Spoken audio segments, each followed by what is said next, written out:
My name's Will Johnson, also known as BigTymer in the gaming community. Been a member of OpTic Gaming for close to 6 years. 6 years now. Been lifting on and off, mostly off for about the same amount of time.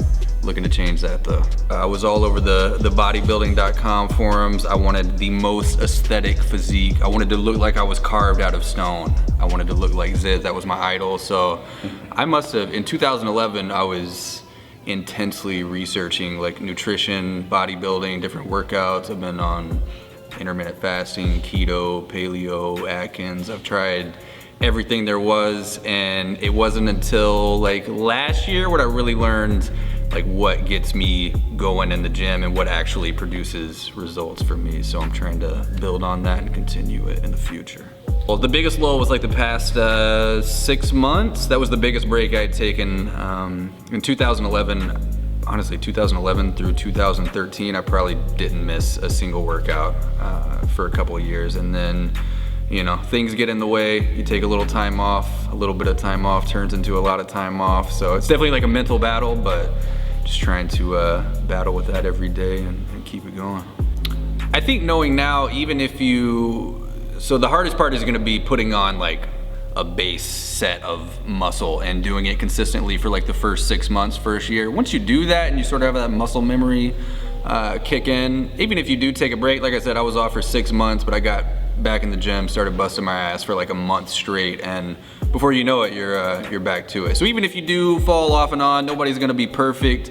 It's more of a, you gotta think of it as like a long-term thing, man. It's a marathon, not a sprint, and ultimately you're working for a lifestyle change, not just to get big and bad over the course of 6 months. So just think of it long-term. You'll be doing this for 30, 40 years. Take care of yourself, and maybe you won't die at a young age.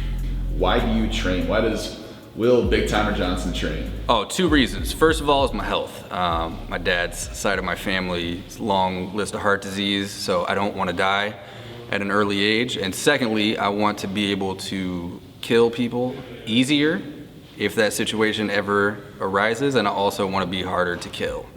So physically, obviously there's the health side, but as I've sort of shifted my training, as I've gotten a little older, I've started to introduce more like cardiovascular work and just really pushing myself in the gym. There's a lot of mental clarity that comes along with that. So as like as a YouTuber, as you know, somebody who manages money or trade stocks, whatever you do during the day, you know, not only are you gonna get that physical benefit from exerting yourself in the gym, but there is a lot of mental advantages as well. You come in with a clear mind, and ultimately that's just gonna help you perform better in your other aspects of life. So awesome. You can't stop exercising, man. Use these videos as motivation, but if you're watching right now, you're not at the gym, so you better get there quick. You're not gonna make any results looking at me, listening to me. Hopefully you drew some motivation from this video and this series, OpTic Strength. If you liked the video, leave a like. Get your ass in the gym and start busting it. So normally when I do legs, and I don't skip them, I'm on hack squat, leg press. Is there anything else I should be doing? Or? Yeah, so going from machine to free weights? Right. Yeah, there's a lot of things. Let me show you around. All right. One of the things we can do, you know, as far as introing you into off of machines into free weights is doing a goblet squat. So pretty much you're just gonna grab a kettlebell. You can use a dumbbell, hold it like nice and tight, okay. Elbows against my ribs. You don't want the bell or the dumbbell coming off. Right. Big chest, push those knees out as you go down, about shoulder width apart. Sit back in your hips, go until your leg breaks parallel, explode back through your heels, and really push your butt forward. Okay. The biggest thing is don't lose any tension. Stay as tight as you can, explode up. So it's a good way to transition, starting here, learning good technique, and then you can go into actually doing a full barbell squat. Now you know. One of the other things you can do in a gym that, you know, you'll see a lot of times is a leg curl machine where you lay flat, you're really driving your heels. So one thing we do here, since we don't really use machines, is the hamstring. So GHR, glute ham raise. So we want to find our knee kind of right in the back of the pad on both sides. So what we're aiming to do is kind of press our heels back against the metal plate and then straighten our legs, keeping our body nice and tight. And then from here, I'm gonna drive my knees back in and pull with my hamstring, so you're actually getting that hamstring curl.